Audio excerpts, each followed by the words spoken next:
You've entered Bookstorm with Kristen Civiletto and me, Chris Storm. This is a podcast devoted to best-selling books that matter, books that make a difference. We're diving down deep with beloved authors about their stories. We're exposing hot-button topics and heartfelt themes, the issues that affect each of us in our own lives, as siblings, parents, partners, friends, as human beings. We're braving new ideas, fresh thoughts, hard lessons, and important truths. Those kinds of things that stay with us long after we turn the last page and close the book. Well, welcome back, listeners. We have a huge treat for you today. We have the spectacular, multi-talented, beloved Adriana Trigiani with us in the house today. She is a favorite with millions of readers around the world for her dazzling novels. She's a New York Times best-selling author of 20 books, fiction and nonfiction. She has been published in 38 countries around the world. Her themes of love and work, with emphasis upon craftsmanship and family life, have brought her legions of fans who call themselves Adriatics. I just love that when I heard that. Adriana is not only a writer, she is an award-winning playwright, television writer, producer, and filmmaker. Now, I could go on for hours about all of her awards and accolades, but I want to name a few for our listeners. New York Times bestseller, accolades and awards from Virginia Living, Publishers Weekly, Writers Digest, Audi Award, American Library Association, Washington Post. She's been inducted into the Hall of Fame for Virginia Communications. Adriana wrote and directed the film adaptation of her debut novel, Big Stone Gap, which I personally adored. The film was number 2 for romantic comedy and listed as top grossing woman-directed film of the year. Wow. She is a regular guest, as you know, on NBC's Today Show for 20 years. USA Today says, and I quote, Adriana Trigiani is one of the reigning queens of women's fiction. New York Times says, a comedy writer with a heart of gold. Washington Post says, a master of palpable and visual detail. Adriana lives in New York City with her husband, Tim Stevenson, who you may be familiar as an Emmy award-winning television lighting designer, their daughter, and her rescue pet. So, Adriana, bottom line, we love you, Kristen and I. We adore everything. I love you too. Come on now. We This adore is amazing. I mean, you do everything in a first-class way. You're so elegant, and I just feel like I just attended my own funeral. Do you know, it's so funny. Yesterday, I posted something on social media that said everything we say at funerals should be said at birthdays, because we do adore you, and we love you. We love your books. We love everything about you. We love your Facebook. We love your live. We love your newsletter. Thank you for being with us today.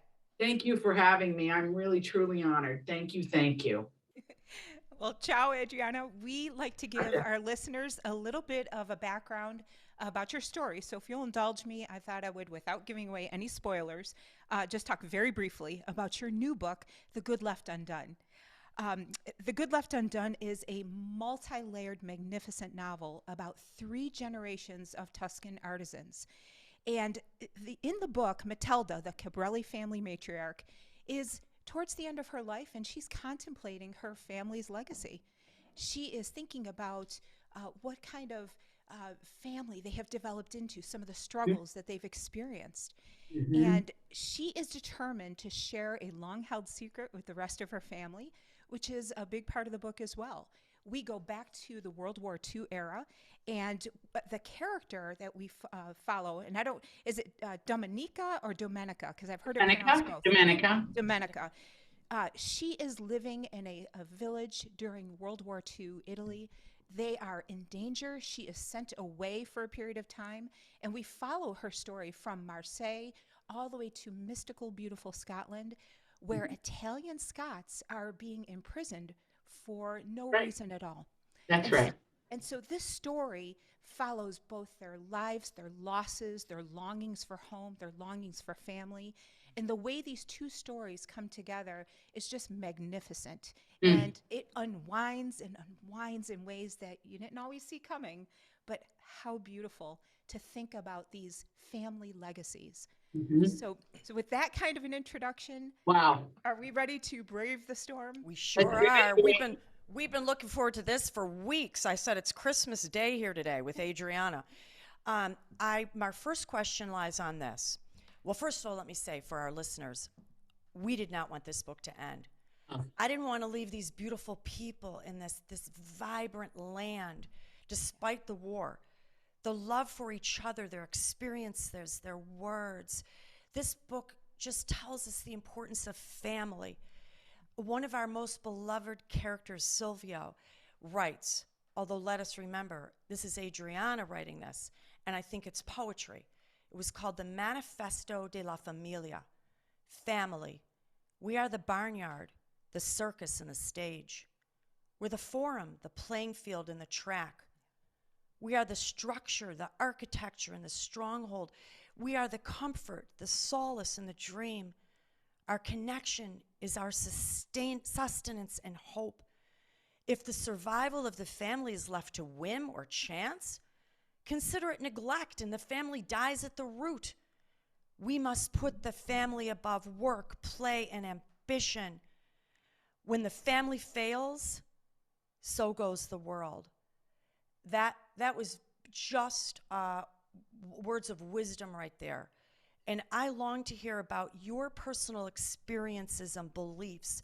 What caused you to write such a beautiful story centered around the sheer imperative necessity of family? And what does that mean to you? First of all, you read that beautifully, made me cry. Oh, Yeah, listen, maybe I'm hormonal, but you have to factor that in. You read it beautifully because it mattered to you and it means something to you.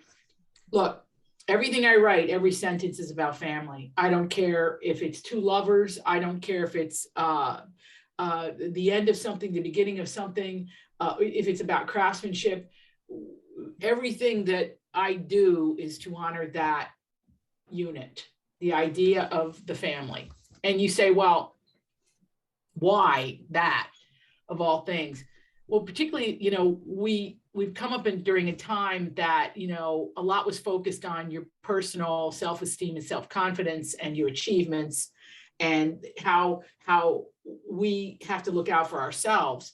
But without that structure, for good or for ill, you really don't know who you are or why you're here. We were having a conversation before we came on the air when Kristen was talking about Sicily. My father said, well, I'm 1/4 Sicilian, and he always made that clarification, Calabria, Sicily. He made sure so it was in my family that it was very clear that my parents both of them were of Italian descent on both sides of their family, different parts of Italy, but yes, that was the tent pole upon which we danced. We were under that tent pole, under that tent. That was where we lived.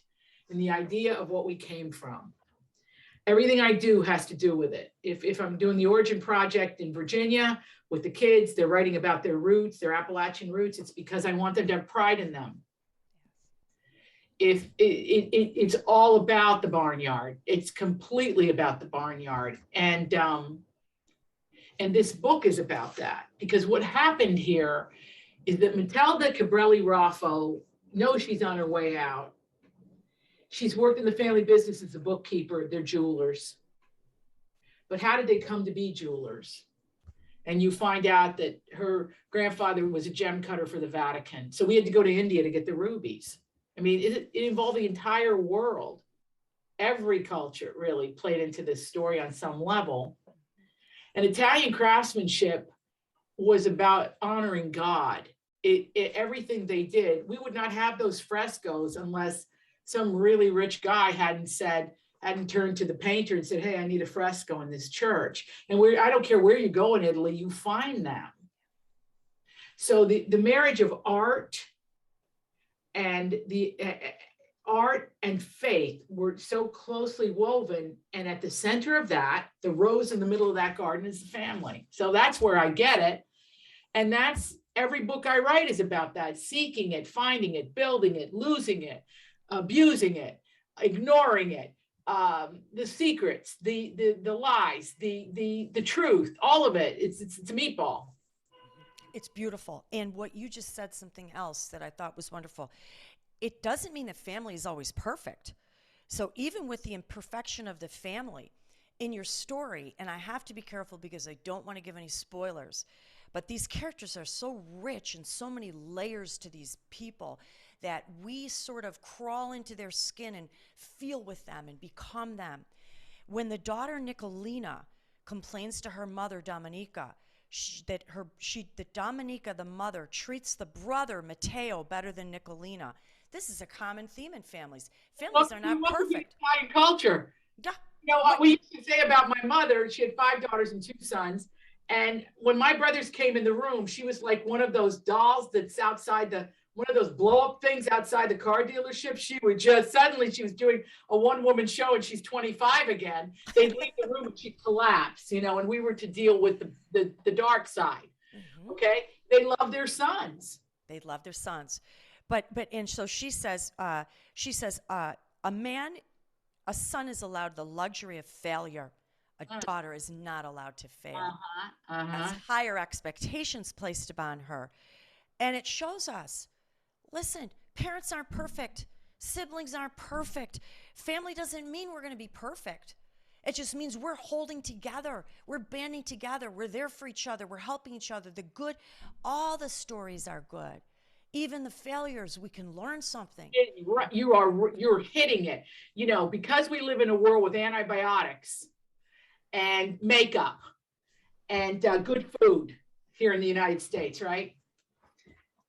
We have access to everything, including knowledge in the library, and education, the internet, all that. We have been lulled into this sense of perfection, of ease. If I just work hard enough, man, I'm going to make all that money, and then I'm going to do whatever with the money. And have we not seen living parables in our times of these billionaires who just don't know what to do with all this money, so they fly to the moon? Mm-hmm. Yep. Now, listen, it's his money. He made it. Do whatever you want. And I know they all do lots of charitable work. I understand that. I get it. But you talk about a space race for wealth. And folks, if you've ever been in a deathbed with somebody, it really didn't matter how much they had or didn't have, but how they treated people. That sums up your story. And also in almost all of your books too, there's a very strong theme about love, the importance of love. Where are we in life without love? So like you said, Adriana, you're at your deathbed. Are we saying in our deathbed, oh, quick, bring me my checkbook, bring me my investments? No, we're talking about who did we love? Bring me the people I love or did love or ever loved, and bring them into my room or their memories. And that was my meaning for life. This book, The Good Left Undone, shows us such the importance of love. Lost love and found love in two different. Thank you for that. We think of our grandparents and our great grandparents as kind of like the pictures that that are in the frame sometimes. Okay, but their lives had great meaning. And I meet you 2 girls and I go, what great women you are, right? And I say, oh, it's so sad to me that I didn't meet your grandparents, but I am meeting them. I'm meeting them in you. Mm-hmm. I see them. I see your mother in you. I see your father in you. So that's true legacy, is you represent all of that, right? You are that. You come from that. And I even say it to my friends that are adopted. Yeah, I said, you have origin. You have origin. and you had choice in your origin, which is so fascinating. So the point of this is, I wanted to write a book that if God forbid I got hit by a bus, that this would be the book that would stand for all time for me. That it said everything that I wanted it to say about people, family, love. This woman has two great loves, the mother, Domenica. She has two great loves. And some of us have three. Some of us get none. Some of us get one. But she had two. And they both somehow were woven into the fabric of who she was. And very interesting, and this isn't a spoiler, she's banished from her village, Domenica. She's a young nurse for reasons that you'll read about. And she goes to a convent in Marseille, and she ends up in a convent school in Scotland that was real. It's real. The Dumbarton School in Dumbarton, Scotland. And she goes there, and she had met this sailor, this sea captain, because of an explosion that happened in Marseille. She was a nurse. She got to know this man, and they meet each other again. And her own grandchildren aren't really aware of the Scottish side of her family, because they returned to Italy and they just became part of the community again, and it wasn't talked about. Americans will relate to this because of the melting pot we are. In Europe, they get it because the French and the Italians live close. The Swiss are close. Swiss and Italians are almost, Spain is right there. Germany is right there. You start to think, this is why Ukraine is such an interesting conversation to have right now, and so tragic. Because Europe is small. Yes. We think, America sprawls out. Think of South America, huge it is. It's not that way in Europe. They are all intermingled. And everybody's a little bit something else. And I always like to say Italy is the Florida, it's the Miami of the United Kingdom. That's where they go to get sun, or they go to Montenegro, or they go to Spain, So my point in this, in terms of family, was if you appreciate it, understand it, and embrace it, even with the flaws. Listen, I didn't have some perfect upbringing. I mean, I'm kind of a little bit of a miracle, to be honest with you. But I was loved. I knew that. And I had the right parents for me, I always say. My grandmother, Viola, she was tough, but I learned from her and eventually was her friend. My grandmother, Lucia, I learned so much from her. But these weren't like pushover people. They were strong. They were very, very strong. And the emphasis in my home was 7 kids. We had to be home for dinner at 6 o'clock. My father didn't care if you were the captain of the football team or the head cheerleader. You have to be in your seat at 6. And he was a fascist, an autocrat, I'd like to call him. It was his way or the highway. So I find these characters like very delicious and real to write because I lived it a little bit. And then when you haven't lived it, your imagination takes over. Yeah. Well, I just got choked up when you said earlier that we are a little bit of our parents and our grandparents and our great-grandparents, because these people are gone and we have memories, and that is. But they're not gone. And even if they're not. They're in you. Mm-hmm. I love that. I just love that. They're really not gone. I mean, they're really, really not gone. I know that I could just tell from you, Chris, that when whoever the women were in your line, they were the ones that got up and explained the plan in the family. They were the taskmasters. No, the table's going to be set this way. We don't do it like that. And you could tell from Kristen's family, just this, listen, how long have I known you? 10 minutes? And I can tell from Kristen's family that she's the conciliator. She's the one who settles the fight. She's the middle glue. Whereas you, Chris, you're the taskmaster character in your family. You're the one who you know what? This is a podcast and we're also going to tape it. You're the one who does it. Am I right? Yeah, you're right. Okay, I'm getting it. So it doesn't, listen, and I'm no genius. I just see it.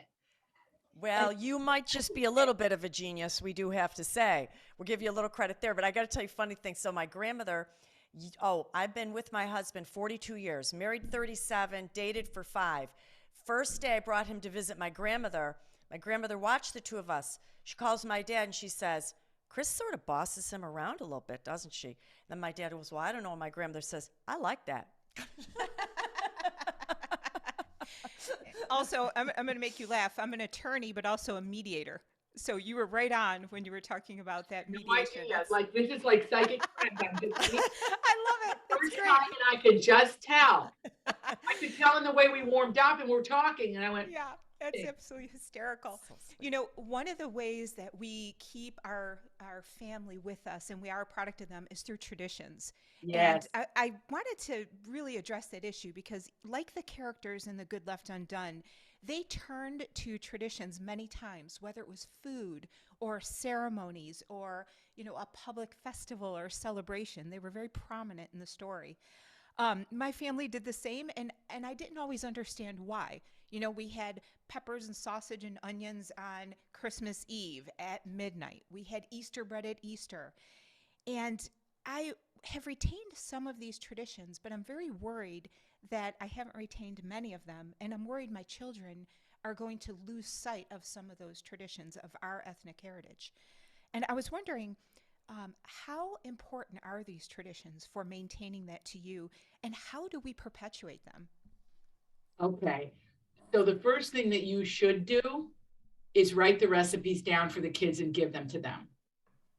Because even if they don't make them till they're 45 and we're all dead, at least, I'm being funny, or they're 65 and we're all dead, they will do it. And if you just write 3 sentences about what your memory, this is what we ate at a certain time, and this is why. The other thing I would encourage you both to do, and to have your mothers and fathers do, and grandparents, if they're whoever's alive, or great aunt or whatever, get them on tape and telling their life story. It's hard to get people to write, but sometimes they will. You start out by having them write, and you ask them specific questions. I don't have to tell you guys how to do it because you're brilliant at this. But what's the one thing, if there's a fire, you're going to take out of the house? What do you want me to take, Grandma? What do you want me to take, Grandpa? What do you want me to remember about you?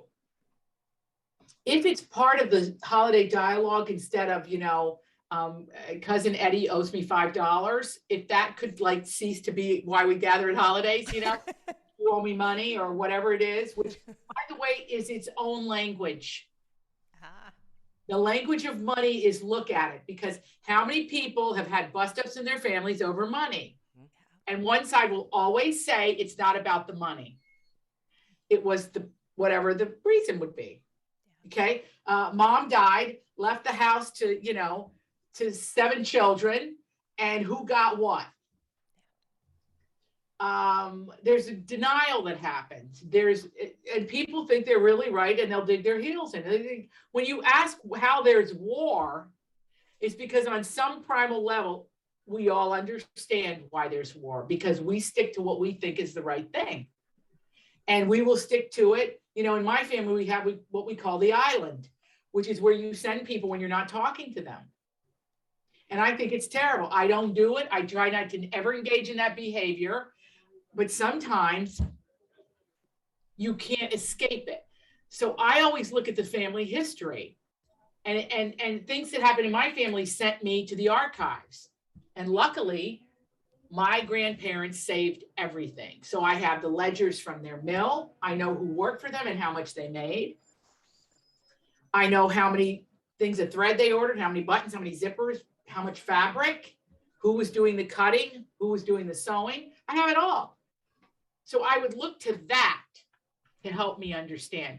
Every family can do this. You can piece it together. And when you get to that place where you really understand it, you kind of let it go. You go, okay, well, I'm not going to buck 1,000 years of family history here, you know. And even more interesting, it helps you understand all the cultural issues of today, of race, of, yeah, we want to talk about put upon women. We want to talk about women that have been really, look at our sisters of color. They were worse than anybody. And we know that because we had it bad, but they have it the worst. Okay. And I only bring that up because in America, that's what we're all about. we're all about this wonderful mix. My husband's of Scottish descent, Irish descent. They say there's a little German in there, then they couldn't find them. But I said, well, maybe I have a little because I'm Northern Italian. You see how this works. So we're not tribal, we're global. We're global. And without the strong family, you've got nothing. When I saw, you know, the night those tanks rolled into Ukraine, I went, well, first of all, the first thing that I felt in my heart was, oh, are you kidding me? This looks like 1812. Get those things out of there. This is ridiculous. What are you doing to these people? But did you see the people leaving? Wasn't like your immigrants, your forefathers and mothers and my forefathers and mothers who were poor. These people had a thriving culture. Let's say they were more like the Native Americans that they came over and destroyed, okay? These people were well-dressed. They had jobs. The children were well-fed. They looked beautiful. They rosy-cheeked kids. And what? Really? You come in here and destroy these people. For what? Because you don't have, Putin's 70 years old. I know what's going on there. And you know it too as women. You can't have sex anymore, so he has to take over countries. Yep. Yeah. I should have just sent him by get off our backs. That's really what's going on there. I mean, we know what it is. We know as women, we could write the book. But unfortunately, yes. he's indiscriminately bombing people. Listen, it's World War II, it's World War I, it's all nonsense. And the only hope is that women will save them. That's the only hope, because the men don't get it. They just don't. I mean, there are men that get it. Okay, fine. Two or three of them. But for the most part, they stand behind this nonsense. But look how it all goes back to the condition of the heart, right? That's where the greed originates, the dominance, the desire to control. And, right. You know, I can look at issues that are big and small, and they all go back to the condition of the heart. And that's why I loved the themes that emerged in your story, because these ideas of forgiveness and love conquering and really assessing, because that's an important part of this, is really assessing our own role in things and how we responded so we could do better next time. Now, what is that young priest? He says, forgive. He said, the secret to a happy marriage, forgive, forget, repeat. Yes. Forgive, forget, repeat. Wise. I mean, really, what else can we do? You know, I know you're both married. There are moments when you want to walk out that door. You go, I am so through with this. I'm silent and I'm seething, right? And then an hour goes by and I go, oh, I don't know. To recognize what matters. And there's a scene in the book that I can share without ruining. You know, they're jewelers, and Olympio Raffo marries into the family. The business doesn't go. She's the bookkeeper, his wife, and her father. You learn them all by you know everybody in this book, right? Yes. Well, what happens is the brother gets cut out because I mean, let me just make this really clear. Matilda has a brother, and he thought he'd get the family business, but he was not responsible. So the business was really given to the outsider, the in-law, Raffo, who was also a gem cutter. Olympio Raffo, who's 80 years old when the book starts, and his wife's 80 years old, or 81, however old they are. She's retired as the bookkeeper, but they live in the house that her parents lived in on the beautiful, it's where the Mediterranean Sea meets the Tyrrhenian Sea, and it's Via Reggio. They call it the endless shoreline because it looks like it goes on for eternity. We described it as a rope of emeralds, right? So green and beautiful all the way up the coast. Well, the brother's a character, and her relationship with, she is dying and she has to make everything right, which means she's going to have to cede some control. She's going to have to be very clear. So the prosperity that they experienced after World War II did not define that family prior to World War II. They were artisans, and artisans got paid on commission by the Vatican. The Vatican, before World War I, by the way, was the biggest employer in the country of Italy. Wow. did not know that.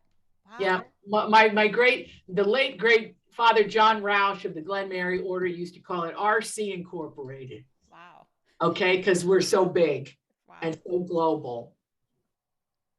Oh, I'm Roman Catholic. I'm proud to be Roman Catholic. There's a lot of things I want to change in my church, but it's like my family. Yeah. Okay, there's a history. I got to deal with it. I have to navigate it. I just read a thing in the New York Times where somebody wrote about Ash Wednesday and said, "I will never say, for I am dust, and to dust I shall return." Well, guess what, sister? That's the truth.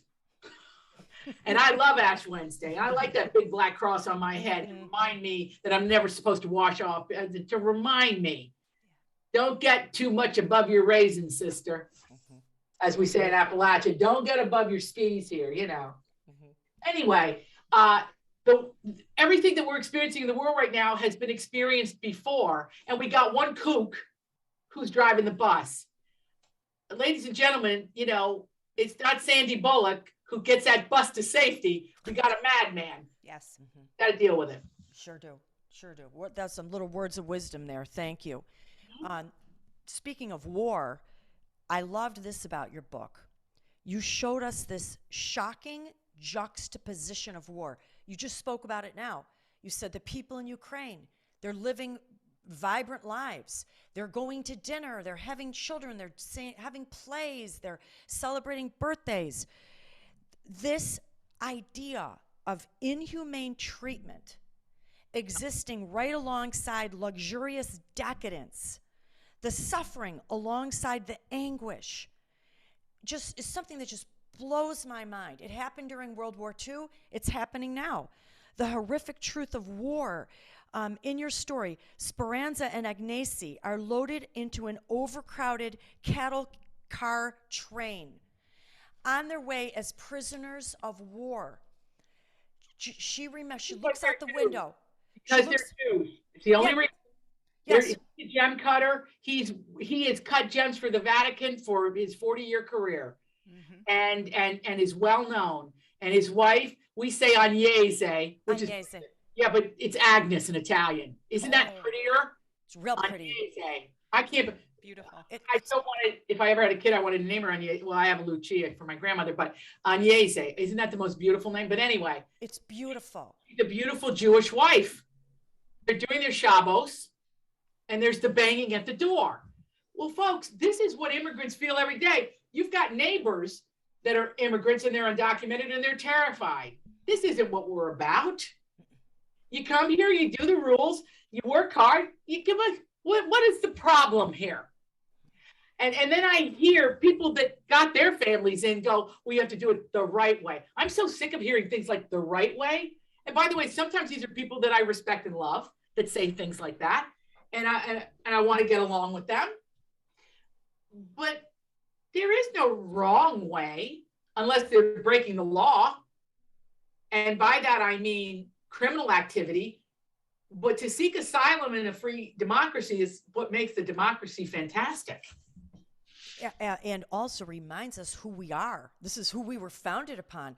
All of our grandparents came here escaping something else or looking for a better life. Italians and Irish got married after World War II. It was like a boom because they shared a faith, okay? And they shared a way of life and they shared neighborhoods. And before World War II, they weren't that friendly because it was the pyramid of the immigrant coming in. The Italians kind of came after the Irish. And you know how much I love the Irish if you read my books, because I always have an Irish best friend. One of the things that I thought was so telling about World War II was before the Italian Americans went over and fought World War II, they were fighting against their mother country, which was not easy. They went over there and they spent time in Italy. They spent time, and all the American soldiers who were stationed there, one of whom was my high school band director, for crying out loud, Dave Tipton.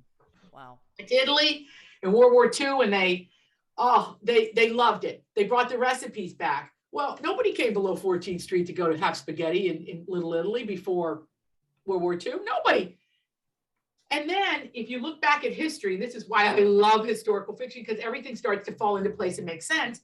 Think about Gina Lollobrigida and Sophia Loren, and there were no Italian movie stars before 1950. Not any of note. I mean, occasionally there would be like a silent star, Elisa Landi, and you'd go, is she Italian? No, she was Jewish. People would use Italianate things, okay, to sort of, but they weren't necessarily Italian. But after World War II, oh, the gloves were off because our Italian-American boys went over, our Italian-American, my great aunt, who was a wave, they went over and they went to Europe and they served in World War II. Now we're talking. Now the rich kids from the Upper East Side were in the same boat as the Jewish kid from the Lower East Side, as the Italian kid from Brooklyn, as this from New Jersey, and the Irish from here and there, and the Puerto Ricans, and they were all in the same thing for the common enemy, which was Adolf Hitler and Nazis. Today, we have history replaying itself. It's repeating itself. It is repeating itself. And you say, why? Because what happens with human beings is we're lulled into this sense of comfort and we let our guards down. And always before this crazy crap starts is the rhetoric, the hate rhetoric and the tribalism. Always, always, always. And again, it goes back to the condition of the heart. You know, that desire for power, for dominance, for asserting an ideology. This is, to me, the crux of what you are always talking about. And that is going back to the only thing that matters, love, period. Because you stray from that, look where we end up. You are so right, Kristen, but you can't get to it without the process, which is what this novel celebrates. Yeah. She's banished from her village, Domenica. She wants to get home. Yeah, absolutely. She falls in love with a man, not her people. Well, right? Has a child. When you want to understand her, and I hope that the reader does, I feel you did by the end. She says something when she's in the hospital at one point. She goes, you know, when you meet an old lady and she's mean, she's like, might be a little short with you, or rolls her eyes and goes, get out of my, she's been through something. Absolutely. And love helps you understand it. But you can't love somebody that's mean, can you? It's hard. Or somebody that tells you, you're fat, you need to lose 10 pounds. I mean, you know, you just want to hate them because they don't get you. But when you get to the source of why somebody is the way they are in your family, say, let's just say an in-law. Let's say it's the sister-in-law who doesn't wash a dish at the holidays because she just had her nails done. Okay? Whoever it is. And that's not in my family. My sister-in-laws actually do the dishes. I'm the one who doesn't do them. But when you hear these things and you experience these things and you have these resentments towards people, it's really a waste of your time. It sure is. That's words of wisdom, that how can we really judge unless we've walked in someone's shoes from the day they were born and everything that was done to them and said to them was said to us, and how would we react any differently?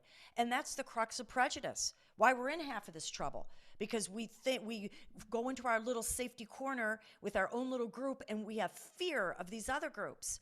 That's what started World War II, this fear or jealousy or pride, all issues that are the opposite of love, really. And that comes out in all of the depth and complexity of your characters as we learn with them. We suffer with them. We grow with them. We got the Ethiopian in the story. Okay, somebody said to me, is this true? I said, it's legendary in Italy, the Ethiopians that come. Yes. And the cruelty that was done to the Ethiopians by the Italians, by Mussolini. I always hate to say that because he was a fascist and a kook. Okay, another one. And it started very early with that one. Okay, so if you study history, you know that. Because they attacked Ethiopia, but the Ethiopians and the Italians are a lot of Ethiopians in the Italian culture. So there I was, I'd written this book and I was like editing it at the time with my great Maya Ziva Dutton at Penguin Random House. And I do a library fundraiser in Ohio or something. This beautiful Black woman comes on and she's like the local anchor and she's fantastic. And she goes, we're chit-chatting. She goes, I'm Ethiopian. I'm an Italian Ethiopian. Wow. You see where I'm going here? Yeah. Yes, Any of absolutely. it's crazy, the tribalism. We're everywhere. You're everywhere. Both of you are everywhere. And so to this nonsense is just, well, war makes absolutely, I thought we were beyond this. Me too. Well, no. And you look at history as a guide, we see that we repeat these things over and over, which is why we have to understand our history. Andrea, do you have time for one more question, one more topic? I know we are just You can loving make it talking a with you. two-parter. We can keep talking as long as you Okay, well, that's great. keep going because you have these great questions. Okay, go ahead. Well, I want to pick up on something you've mentioned a couple times. We take pride, obviously, in our ethnic background. There are so many beautiful things to embrace. But sometimes there are these societal notions that we're not so proud of. You mentioned one of them, and that is prejudice against women who may have had children outside of marriage. And I was wondering how, and even the strong ideas about the role of women, right?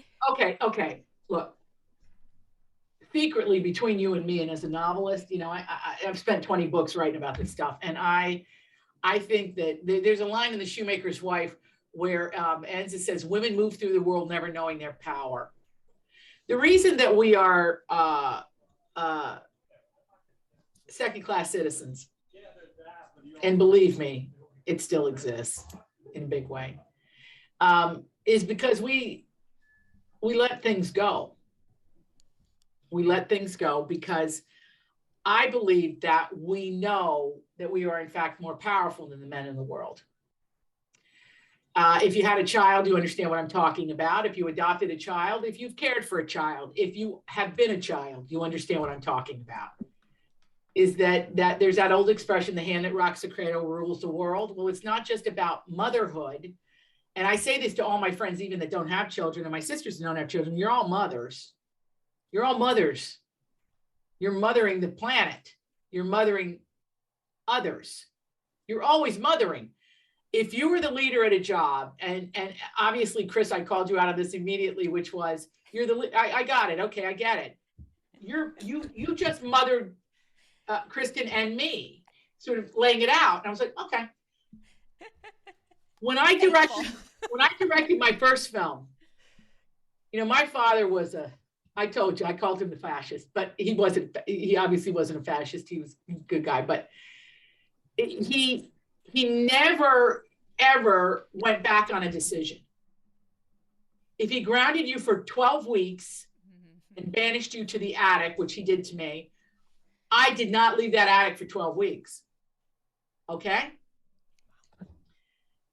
Never went back on anything. Whereas my mother, she was the heartbeat of the family. But when my father was dying in the process of the year before he died, he told me we had a plan. I was the bad cop, she was the good cop. And he said it was not the right thing to do. Okay? We were scared of him. He was the bear. But what was interesting is so was everyone else. So you had a level of protection. And when my father died, I'm married to a very strong man. But when my father died, I felt like nobody was going to go kick ass for me ever again. Now, even my father disagreed with me, he wouldn't do it. But if I had said to him, one time I had a network pilot and he said, do you want me to go kick that guy's ass? And I said, nah, I think it's a bad idea. It's very unprofessional. I'd like to keep working with him. Okay. So as he came to the pilot and he saw the guy and he said, what a wiener, that guy. So and of course that informed the way I did business, but I said, no, Dad, it's okay. But I liked that I had the trap door with him. Okay. But women, he raised 5 daughters, but I don't know if he ever got it. I don't know if he did, if he ever got it. Because men are so deeply, fundamentally insecure, for starters. They earn their security. But men are easy because if men have wealth, they think they have smarts. Yeah. And if men have wealth, they think they have power. And if men have wealth, it means they know something more. And I've been in those halls and those corridors and those rooms, and it just isn't true. Sometimes it's luck. Sometimes it's luck, you know? Yeah. But as women, we have to work with this. So I guess what I'm saying to the ladies out there is, choose carefully. Choose what you're going to do and how you're going to do it carefully, using the strength you come from, not the put upon, lacking in self-esteem, put down, beaten down side of what you've seen, but work from the strength. So to that end, I was saying that when I went to direct a movie, I thought I was going to be like my dad, because I would have 350 employees and you did it, you did that, you did this. It had nothing to do with my father running a factory, which is what he did. He had a garment manufacturing company. It had nothing to do with that. Nothing. It was my mother that I direct with the strengths of my mother. You say, well, what are they? Okay, well, she had to get 7 kids out the door in the morning, on time, dressed. That's what you do with actors. Got to get here, got to get there. It's all about time management. Time management against the budget, right? Yes. My mother had nothing, but everything looked beautiful. How did she do it? That's the creativity of filmmaking, right? I could keep going with this. One actor has a way of doing a scene and the other has another, and they've got to come together. My mother, conflict resolution. Yeah.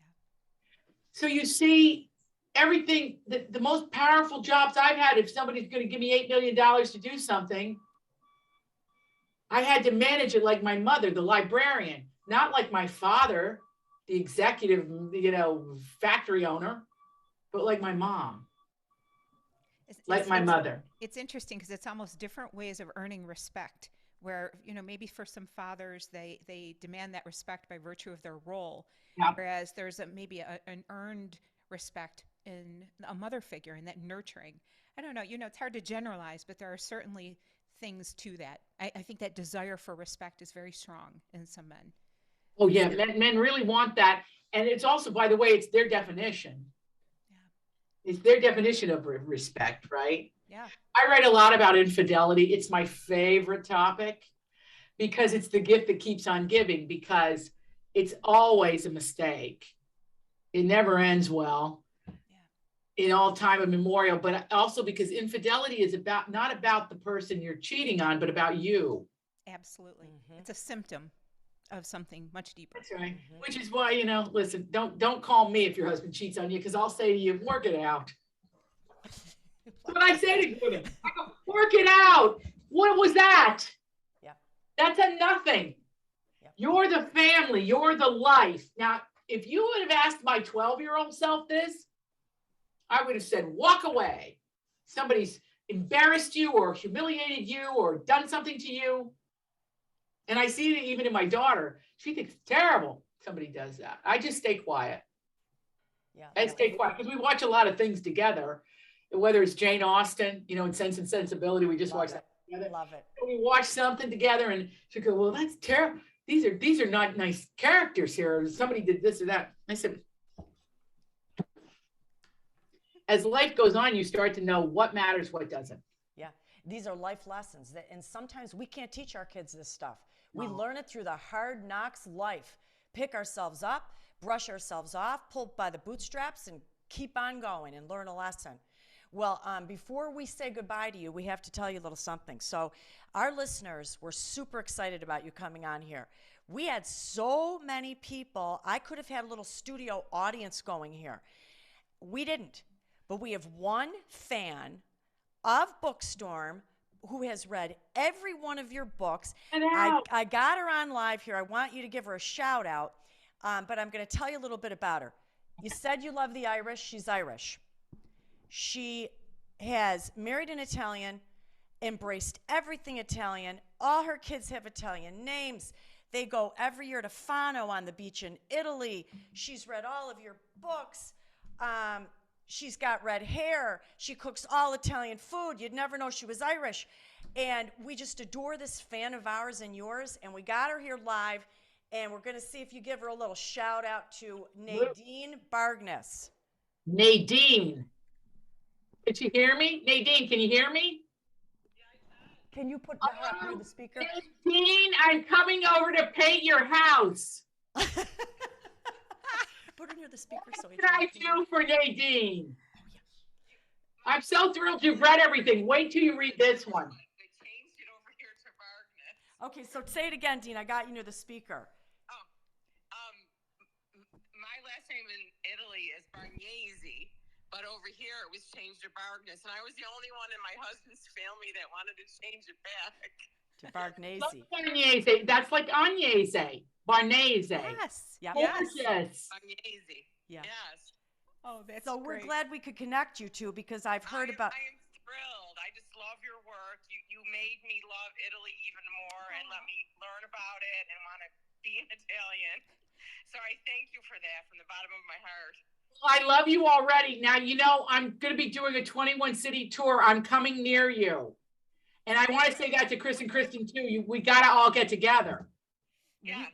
We will be there. Listen, I go to New York City all the time. We're in Western New York, and Right. you get anywhere close to us, we're going to come and see you. We're going to bring our friend, our Bookstorm fan, and Adriana Trigiani fan. We I may think bring, I'm gonna we be may close bring the to whole group with us. No, I think I'm going to be, well, you ladies, check my website. Nadine, check it because I'm going to be at, I think this is pretty near you.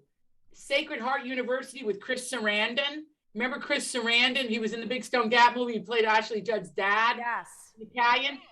Okay, yeah, I'm going to do a thing with him and it's coming up. We'll get you all the info. But I'm going to be at Sacred Heart. That's near you, isn't it? Yes, it is. Yes. You have to be there. You have to come. Goodbye. You'll meet Stan, Chris. Nadine. Love you. Goodbye. Thank you for linking up with Adriana and with us. Have a beautiful Love you, day. Nadine. Thank you. Love you. I mean, I really love her. Yeah, me too. We do too. I'm sitting here growing a beard, you know, doing these books. And you wonder, does anybody love them? And it makes me so happy, you know. It just makes me very happy. Well, you're beloved by everyone. And we want to say for all of our listeners, you can connect with Adriana at adrianatrigiani.com. You can find her on Facebook, Twitter, Pinterest. Sign up for her newsletter called Adriana Spills the Ink. It covers all aspects of living with ideas gleaned from the world's best authors. Adriana provides tips to help you find the tools to unleash creativity in your own life. Adriana, keep writing. You are helping the world with your beautiful words and your important voice, and we will see you in New York State. See you down in my house. I'm making you dinner. Okay. You're on. Goodbye. Goodbye. Thank you. Just adored talking to Adriana Trigiani today. Oh my gosh. Got what a my early treat. Christmas present. I'm set for the year. What is your biggest takeaway from here, Kristen? What hit me so strong is when she said, talk to your parents and your grandparents and write down these stories and get your history. And, you know, in her book, her characters say family is only as strong as their stories. And I just want to say, listen, all of our stories are important, not just the good ones, the hard ones, the failures. We're not our old great-grandparents' generation where we need to sweep things under the rug. Bring out your beautiful stories of hardship, even when you failed, because it's going to show the next generations it's okay. Try again. Give it another shot. Don't be ashamed. Don't be embarrassed. This is the beauty of family and stories. Yeah, that's always, you put things so beautifully, Chris. You know, a lot of times we look at some of these older generations, my grandparents, for example, and their strength to us in some ways was they kept going. They were silent suffering. And I'm not sure that that's always the best way, because I want to see examples in people in the family where they have survived things and how they survived and what they leaned on. You know, with my own family, I want them to understand, yes, I have survived divorce. I have survived the loss of somebody through suicide. I have survived all kinds of things that could have broken me. But I want them to have an example of where we walked through things together. We relied on family. You know, we really drew strength from other people who lifted us up when we couldn't walk anymore. And to hold those as family secrets, I don't think does anybody any good. No good at all. And I think it eats away at the person who's holding the secret a lot of times. And I think sometimes we view ourselves as more important than we actually are. And if we tell our story, yeah, okay, you're taking a little risk by sharing something personal, but look who it's helping in the end, generation upon generation. And that's why we love this book by Adriana, The Good Left Undone, because it is the perfect example of come on out with the truth. Tell us what you're doing. My other little takeaway here is this common theme in Adriana's book that love is everything. I always do a hashtag, love is the answer, love is everything, much sometimes to the eye roll of some of my nieces and nephews. But I think, maybe you're not old enough to understand this yet. But it is true. Love is everything. It covers a multitude of wrongs. Yeah. Well, when you think about it too, in the context of family, when that love is present, that gives us the freedom within which we can make mistakes, where we can fail and grow. And to me, love is essential, because without that, we don't have that security of being able to take those lessons and move forward. Otherwise, we're hiding things. We're not sharing with people. And one of the things that I have learned, just being the age that I am, is that everybody is going through something. They're about to go through something. They're coming out of something. They're in the middle of experiencing something. And when we have family coming alongside of us sometimes, it's everything. It makes the difference. And I'm going to include in family, friends like family, right? Because we're not all blessed with family members who want to show us that empathy or understanding. So sometimes we have taken people in who are friends, who are as close as sisters or brothers or like a mother figure to us. But that love is there, that love like family. And I think growing up in an Italian family where we had a lot of people who there was no blood relationship, but I'm pretty sure that we were family, those family friends who have given lifelong mentorship, given us wonderful richness. And I couldn't imagine our family without them. Mm-hmm. I love that. Well, talking to you and Adriana today, I really wish I was Italian, but I'm sorry I'm not.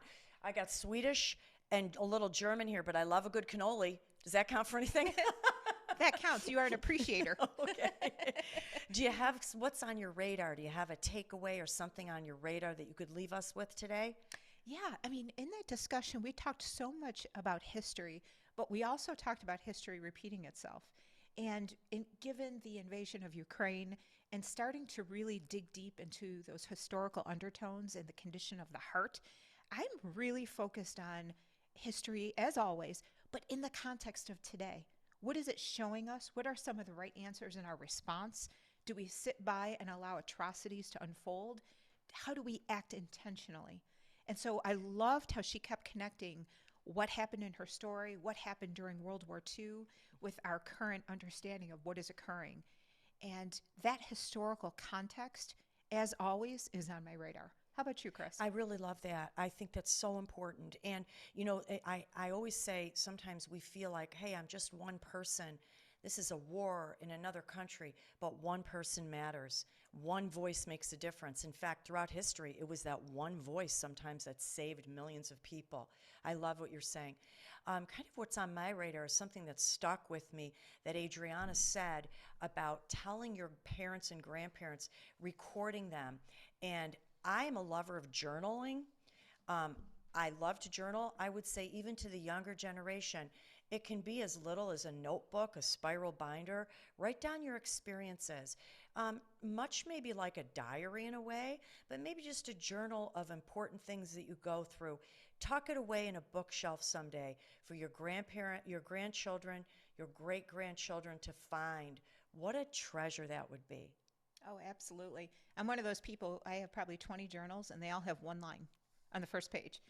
And, finding the time, you have to be, again, intentional about recording that history. And I love, too, what she said about recipes, that she's exactly right. In my family, everything is made, but nobody has them exactly written down. And even when they write it down, it's not even accurate. So I actually recorded my my mother once making something because I want to make sure that I remember. And what a beautiful thing she said as far as recording that so we remember those traditions. I love that too because I'm a lover of food and of cooking. And when someone asks me for a recipe, I don't really have a recipe unless it's baking. Baking is a chemistry experiment, I say, and it has to be meticulously correct or it won't turn out.